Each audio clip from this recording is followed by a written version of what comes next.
CRCL stock analysis. Finally, is it a buy or not? Let's talk about it for next week. Now, end of week report, we kind of had a pretty crazy Friday, to say the least.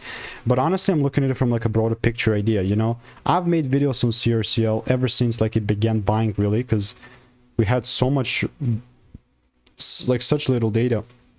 And I was the one here buying this at 76 bucks, looking to take it, you know, to such good prices. Yeah, like look at this. It was made like 3 weeks back, sitting at decent 76 bucks. And I mean, I got W on top of W. Like I got like 4 trades here, 3 wins, 1 break even.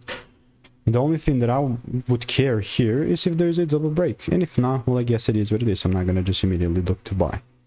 So resulting into this CRCL receipt, I have 12 results.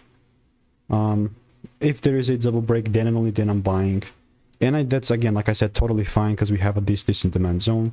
So correction is going to happen when we've been pumping for such a long time.